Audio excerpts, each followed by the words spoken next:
For anyone that is not familiar with who we are, what we do, and our sponsors, these are some of the folks that support us, and some of our sponsors are in the room. Thank you, Keith. It's just about renewal time, by the way. So if anyone else would like to become a sponsor of these breakfasts, would be greatly appreciated. I think the visibility that we get is probably second to none worldwide. Our attendance is usually about this size or slightly larger in person, and we do move these breakfasts around to different locations. But online, we have anywhere right now from between a couple hundred to about 700, 750 people at the moment, and that audience is growing dramatically every day. Just as an example, our new affiliate in Dubai has about 50 people in the audience right now. So good morning, Terrence. Good morning, Dubai. And we'll get to them in a few minutes. So we thank our sponsors for doing what they do. Without them, this wouldn't be possible. We had a slight change in the program this morning.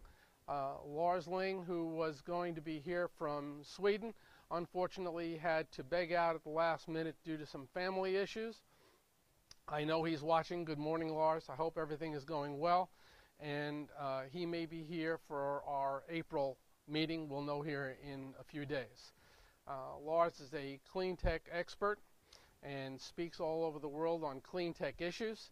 And he's been a guest here on this broadcast several times, and he always inspires and invokes a lot of thought into what he does. So I also want to make you aware of a conference that's coming up on Monday. It's the Wall Street Green Summit. I happen to be moderating the clean tech section of that event on Monday. It's held down near Wall Street, and there are still some very limited spaces available for that. I spoke to the organizer, Peter, last night, and he's got about 175 people showing up from all over the world involved in clean tech investing, opportunities, companies, entrepreneurs, on very high level discussions. My job at that meeting is to moderate and keep the panelists down to about 10 to 12 minutes in discussion. So by 10 to 12 minutes, most of them are just warming up. So I'm going to play hall monitor and hopefully keep the panel discussion lively and moving. But if anyone would like to attend, time is growing short, so I invite you to contact Peter directly and his staff if you have any inclination or desire to do that.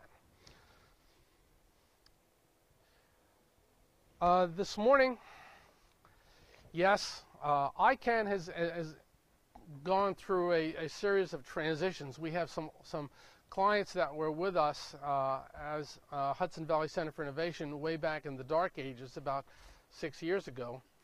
And it's nice to see Lou here.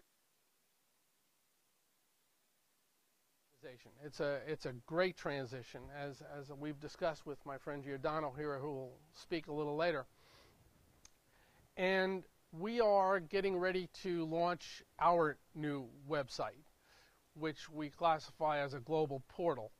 And we're going to be changing some of our methodology, inviting some memberships and some subscription opportunities. And what we'd like you to do, who's ever watching and people here as well, is to go to our current website and register your emails. Even if you've registered before, if you could do it again just to make sure we've got you and we know what you're doing. It's real important that we do that. And yes, we will have a special gift for you at the official launch. Will probably be in a week or two. We don't know what the gift is yet, but it's like the second son. It will be glorious and wonderful, and you'll get something and it won't cost you anything. So it'll be a good thing. If you could do that, we would certainly appreciate it.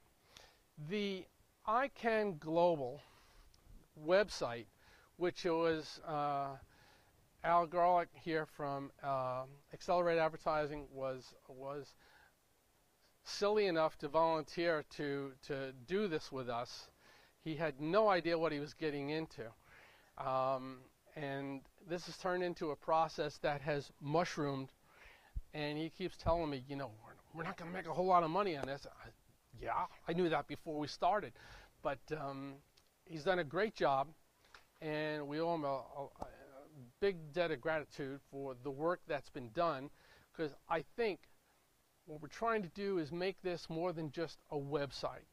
It's a portal of information, of content, of resources, of global resources for entrepreneurs, for innovators, for early emerging stage and mature companies that are looking to grow through professional guidance. And we've been able to attract mentors, consultants, professionals, executives, technologists, service providers from literally all over the world to participate in this process in all these various disciplines. And it's reaching people that don't have the access to this type of knowledge and human resource. That's exactly who we're trying to reach. And anybody here, anybody online, if you'd like to consider, if you think you're qualified to be a mentor to a small company, we invite you to submit an application. Sarah Bird is here this morning. Sarah, stand up, wave your hand. Okay, say hi to the camera. There you go. She's shy. But we've done a lot of work in the social medias, and that's our emphasis. That's where our growth is coming from. And the response has been overwhelming. I think we've gotten well over 100 immediate applications for mentors and consultants. Good morning. And investors, financiers, manufacturing contacts, and it's a growing network. And this growing network is going global, hence our new name and our new website name will be changing as well. The whole idea is to make companies successful, to inspire commercialization and growth. And we want companies to stay where they are, whether they be in the middle of Nigeria or in Ghana or in Singapore or in Wisconsin, and grow their businesses from their location, bringing on jobs, job training opportunities, economic development from where they are. And we can help them globalize through partnering, strategic partnering, wherever in the world it makes sense to do that. So, you know, interestingly enough, we had a fellow call me from Africa, and forgive me, I forget where in Africa he was from, and what he wanted was, he has a promotions business promotions, selling pens and hats and shirts with your logo on there. And what he wanted was assistance in knowing how he can expand his business, because he needs to buy a new van and he wants a larger apartment from which to work from. Can you help me? Well, frankly, that was a little bit out of our realm, but we certainly didn't ignore him. We explained to him that, have you ever used social media? Have you ever used constant contact, emails, to reach out and broaden your audience? And he said, no, everything's been done face to face. Well, I got an email from him about 4 weeks ago that he used email campaign, which he developed, got on Facebook, which he had access to. He has now moved into a larger apartment. He now has 2 vans and has 6 representatives working with him on commission basis in the surrounding areas. And he thanked us for his help. You know, if we can help on that level, you know, we can help a lot of technology companies expand as well. And that was very gratifying, and it was certainly good to hear. So that's kind of what iCAN-Global is about. You know, why are we doing this? Well, in 2005, the Hudson Valley Center for Innovation came into being. As a not-for-profit, geographically located upstate New York, we had about 20,000 square feet of space and a good cross-section of clients, mentors, etc. to choose from. But we were restricted. As my friend my friend Giordano and I were discussing last night over lots of wine, and I'm sleepy. I don't know about you. And the discussions are, how do we change the paradigms? Traditional incubation, as I'm not going to steal his thunder, will certainly argue there's socialization aspects versus building and growing and economic development are very important, but we felt restricted. And we were focusing on the local community, the regional community.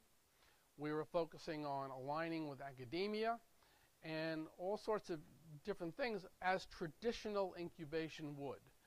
But it wasn't quite having the effect that we want. In 2010, the organization went virtual. We gave up our lease. Our building was full. We retained most of our clients, although now they were working out of their houses and the prototypical garage operations in some cases, but in some cases they were not. They were migrating into full-fledged businesses. We didn't see any drop-off in clients. We didn't see any drop-off in the participation. So this was a good thing. And now we're being inundated with smartphones and laptops and computers and networks and digital this and digital that. It was the absolute perfect time to take this quantum leap into the 21st century, and we did, and it working quite well. In 2011, we launched iCAN to kind of change the paradigm again from a Hudson Valley, New York centered operation to more regional, statewide, nationwide. And that started to have an effect. So now we're taking that next step in changing the paradigm of borderless acceleration, and we can go through all the terms, and commercialization, and doing this on a global scale. And we think this has a lot of legs. We think it has support. We think it has some phenomenal opportunities for growth in many different areas. So that's kind of the reason for this change. So again, we invite you to, well, hello. Okay. We're focusing now on a couple of key areas. One is economic development. We're working very closely with economic developers in various countries. Most incubators don't do that. Most accelerators don't do that. And we feel it's a great opportunity for low cost of entry for economic development to anyone that doesn't have an incubator or accelerator in their community. We can also augment the services of traditional incubation or acceleration. And we can add a lot to economic growth within communities. This is kind of what we do, and this is the basis for our existence. So we invite you to join, participate with us. We're recruiting business development specialists around the world. And we can move to the next slide. Okay, that is our new partner in Dubai. Good morning, Terrence. You'll be up shortly. You'll find that I talk for a long time when I want to. This is the existing iCAN-NewYork.net site. We would encourage you to visit the site. This is where you sign up, put your email, put your name, submit it. There's no cost. You're not going to get bombarded with lots of garbage. We don't necessarily do that. And join the new iCAN-Global. And yeah, you might get a free gift. We just don't know what it is yet. And when you get something in the mail, or you get something through your email, you'll know what it is. You might know before me. I came across an article some time ago that really kind of struck a nerve with me. And I wanted to kind of share it with you this morning, and once I found out that Lars was not going to be here, you know, it gave me an opportunity to let you know about it. Just, yes, fill in a little bit of time, and that's okay. I should tell you a funny story before we do that, and Terrence, forgive me, but yesterday morning, bright and early, I got a Skype message from Terrence Bolden in Dubai. We have a huge problem. I said, what could the problem be? Well, the problem is that he's got a whole bunch of people coming to this event to watch this webcast, and he had them all coming at 5 o'clock. Well, last week, we turned our clocks ahead. So they're coming an hour later. So we had to do a little workaround, but found it interesting, and everything's calm, everything's good, so we're on the road here. But this was a very interesting thing, and you know, kind of we need to ROA. It's the high return on attention. And any one of us that does business either on the phone, through email, through text, through face-to-face, we're always imposing what we want to accomplish on somebody else's attention span. The anonymity of the internet says you don't have to take my call because you got caller ID. I don't blame you. You don't have to take my email because now in the subject line, A, you know who it's from and what I want, and you don't have to do that if you don't feel there's going to be a high return for you. Will it provide the necessary ingredient for you to do business? But, you know, it becomes a very interesting scenario how kind of the world has changed. Some of us who we were just discussing before were alive before there was such thing as email. You know, the world is a quieter place. And everyone in this room, I'm sure, carries a smartphone or has a laptop or has different things. We are, in my estimation, addicted to auditory cues. We have different ringtones for family. We have different ringtones for friends. We have different ringtones for business. We have different ringtones for emails and tweets.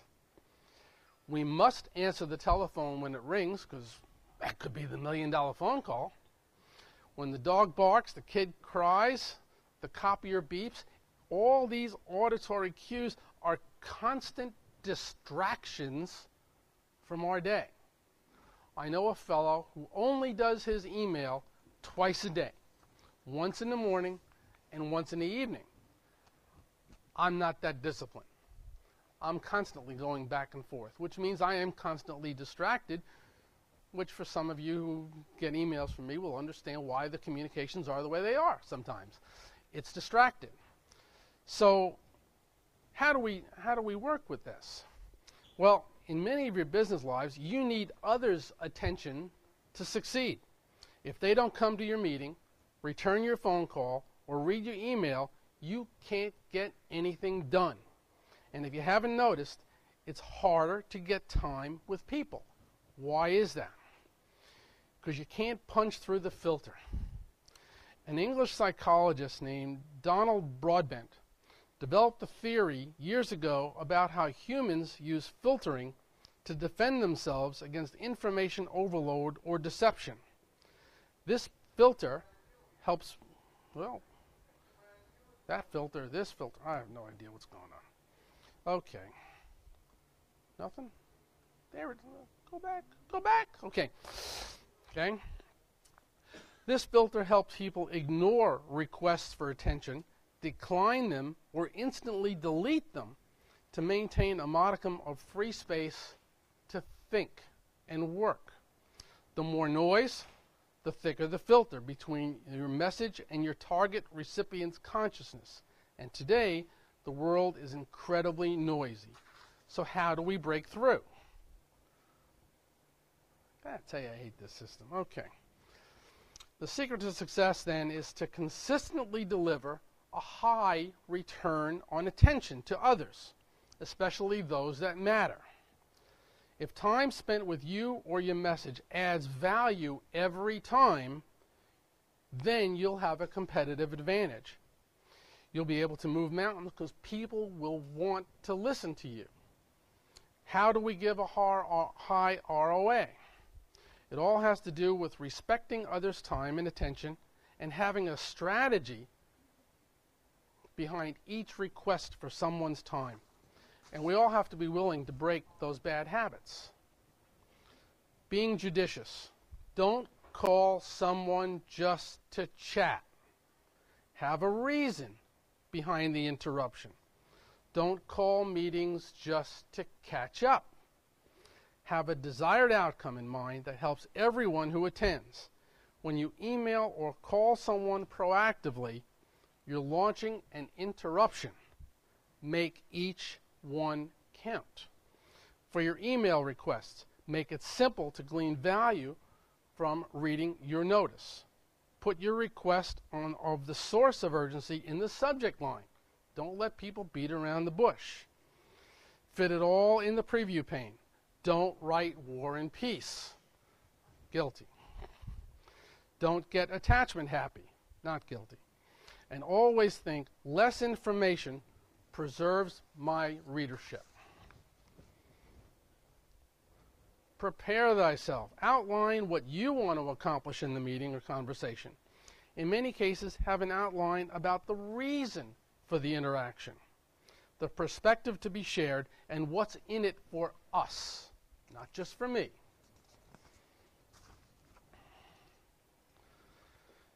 Nothing says your attention is worthless like being distracted during conversations. If you want to deliver a high ROA, don't take a phone call. Don't bring your tablet. Don't bring your computer to a meeting. If you're on the phone, turn it off. Turn off your screen. Turn off your laptop. Give the person you're trying to reach your full attention. Distractions will detract from the message you're trying to deliver. In almost every interaction, especially between smart people, is a pearl of wisdom someplace. If you're listening and paying attention, you'll likely spot it and hold it up at the end as something to go back to that someone said that you can come back and say, this is what you wanted, I presented it, you reacted to it, this is what we can agree on. So in fact, during these conversations or emails, there's something that actually takes place. In almost every meeting, there are action items that come up, especially when you're working on a project or a problem. Never let them fall between the cracks, because soon they'll be forgotten, and the only memory of the meeting is that it was a waste of time. Don't want that. Take notes. During the meetings or conversations, take notes and highlight action items. If possible, conclude the interaction by confirming them, along with their delivery dates. One of my colleagues just walked in, and he is the best note-taker I have ever seen in my entire life. Can't read his own writing, but he takes great notes.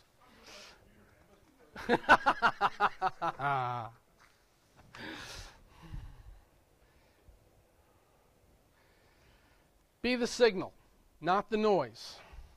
Oops. I'll leave it alone. Okay. Each one of us has a brand, a promise of an experience or an outcome that sits in the mind of others. This promise is built on our consistent actions over time. Each interaction adds or subtracts from its strength. Sure, it takes work in conversation to deliver a high ROA, and it likely requires you to exhibit a lot of patience. But it's worth it, and I, as a distracted individual, kind of really enjoyed the whole thesis behind this, and something to think about. Are you delivering a high ROA? Are you a distraction?